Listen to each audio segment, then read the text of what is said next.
Alright, kids, we're gonna rate this NC7, no, not an R. Buckle up, bitches. It's Friday, and I never do videos on Fridays. And why is that? So anyway, hey Tiz, just got off the phone with you. As you can see, the power came back on. And so I normally don't do videos on Friday. It's been a tough week. And this is my second video on a Friday today, so this is but Uncle Joe's been this is my second Bud Light Platinum, and I probably will have at least a third tonight. I need it, but here's something I needed to pick up my spirits. Is always Diecast, and an unexpected. So my friend Diecast Clown. Hold on. So I should let's see. Diecast Clown sent me it's a surprise box, and you know, even if he told me about this, it's a surprise because I'm getting old and my memory is just getting shot. So honestly, I don't know if he said anything.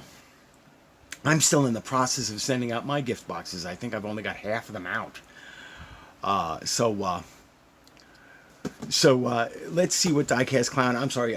Shout out Clown Nation. You know, I don't do that kind of thing. But what the hell? You know, I'm just glad that everybody's doing well. You know,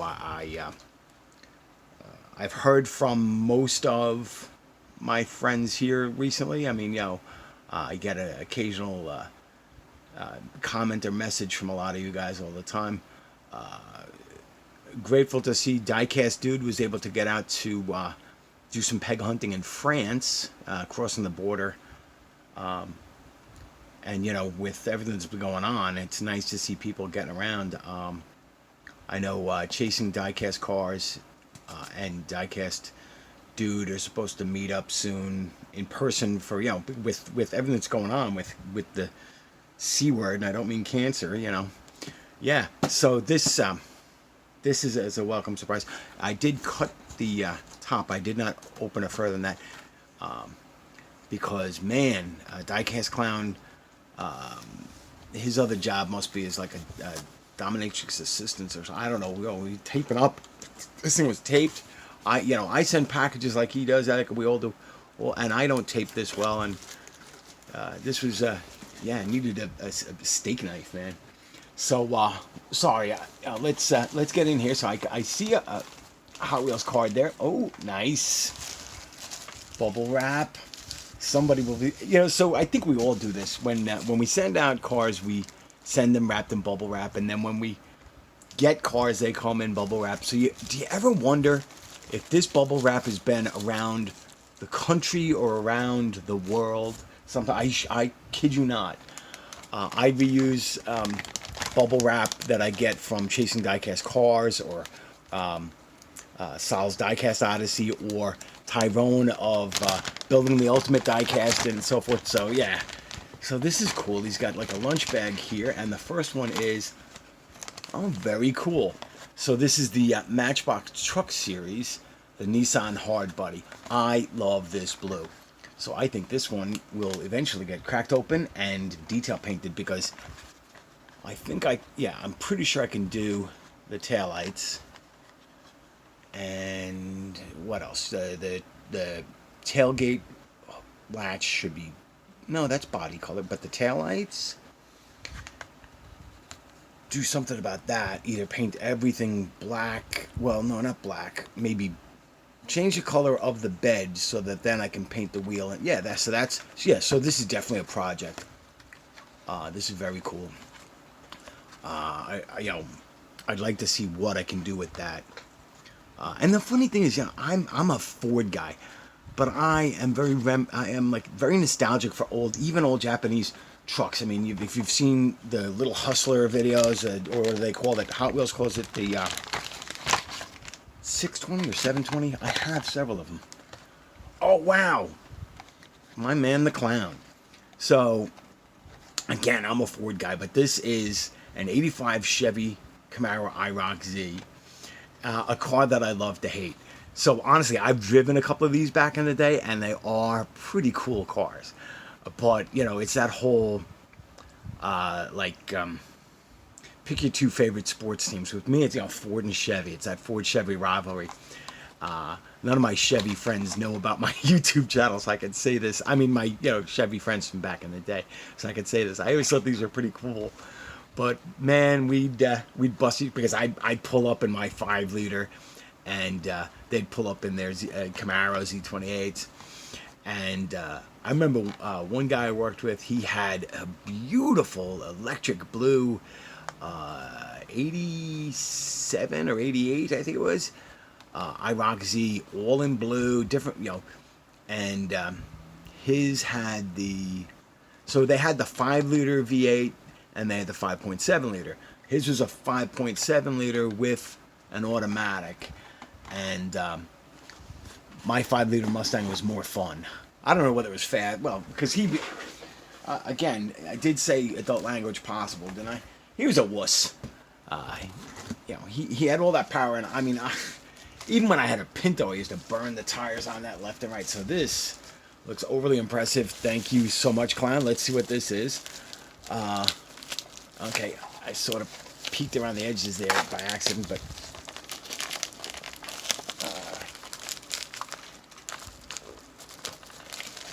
and right now the cat in South Carolina is saying, "Yeah, that's right, Joe. You had to have the beer." Yep, had to have the beer.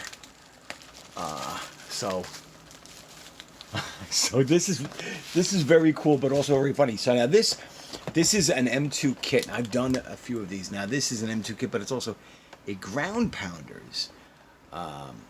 It's a '67 Shelby Gt500. So being a Mustang and a Ford and Shelby guy, the '67, '68s are among my favorites, but especially the Gt500. So this is very cool, and look at that, Cobra Jet 428. So is that a 68 or actually? Because it says 67. So the way, yeah, I I'm a little cloudy in my memory right now, but just so people know, the Shelby Gt500 always came with a big block engine, and '67 was the first year, but it came with different versions of the 427 and 428. And I'm trying. Oh, so yeah, the Cobra Jet 428 was the first of the 428 engines, but then there was the what are they? Well, the 428 Interceptor. Or maybe I'm getting it wrong. Maybe the Cobra Jet is the same.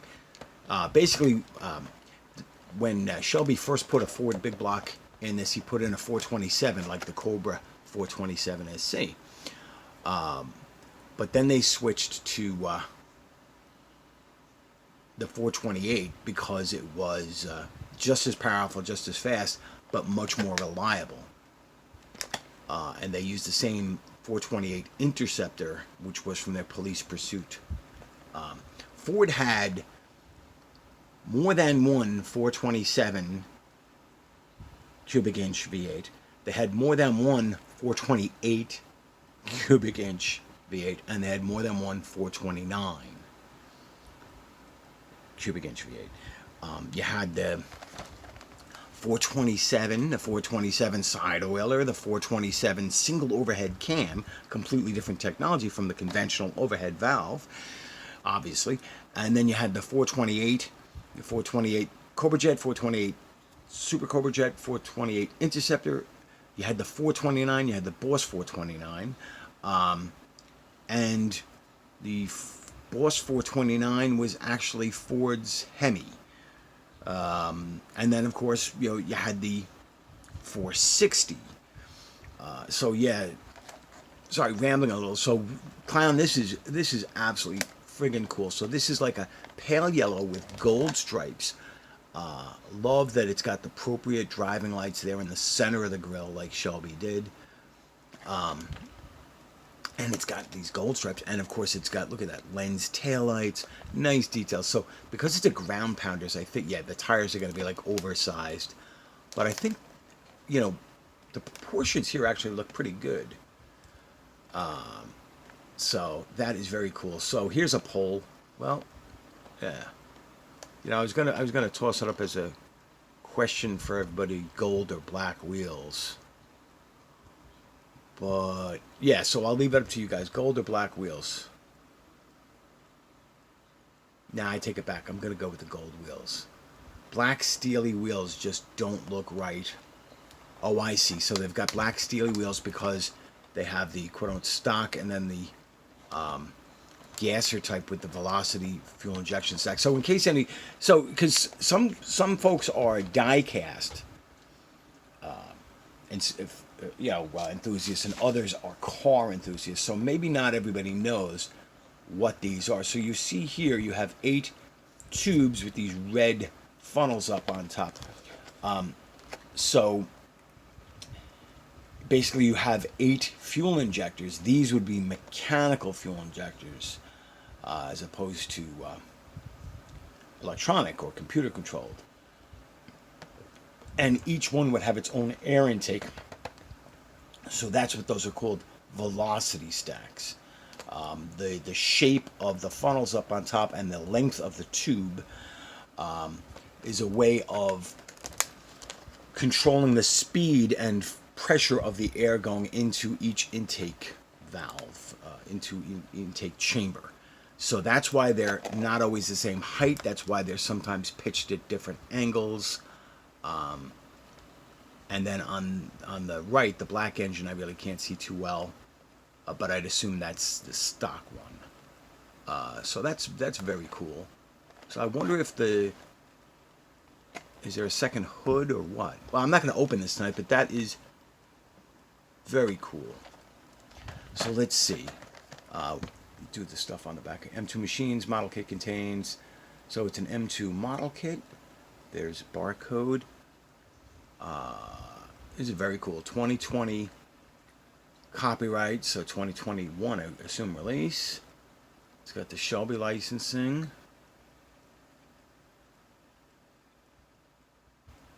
So I was going to see if it had any information, but that is very cool.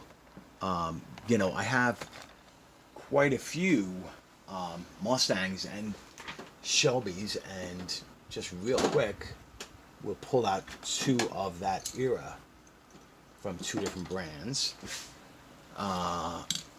So there's the M2. Let me move the box. I'm going to bring out a little turntable here. This is the green light from that movie.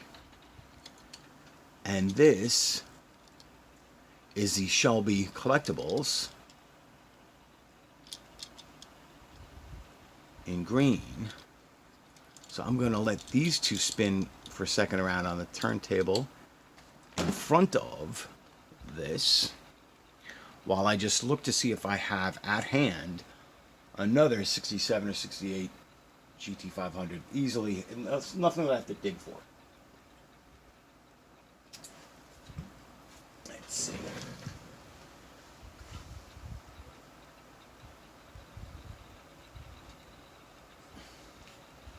No, not easily at hand. So Diecast Clown. Cheers, thank you, my friend.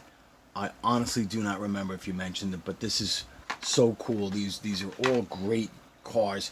Like I said, the Nissan, that's going to get some detail pen. The IROC, I'm actually going to hold on to it on card, because I actually have a few Camaros, but this particular generation of Camaro was always the one that we made fun of the most, because whenever they would say, oh, Mustang is just a Pinto, do your homework, folks. This Camaro shares more DNA and more direct bolt-on parts with a Chevy Vega and a Chevy Monza than any of you guys are willing to admit. So, and it's just a natural rivalry. The Fox body Mustang came out in 1979 to 1993. These came out in 1982 until about the same time. So these were, just natural rivals, the Fox body and this generation of Camaro. So it's not even a matter of being mean or anything. It's just reflexive. You have to, kick each other. So quick video from me. It's funny, literally a few minutes before I was doing this video, I had been on the phone with my brother, and then the power went out, and then I got a text from my friend Tiz, and I'm like, yep, lost the power and the AC, and he was teasing me about how I should have a generator, and I said, no, we don't lose power for long. And while I'm texting him, everything came back.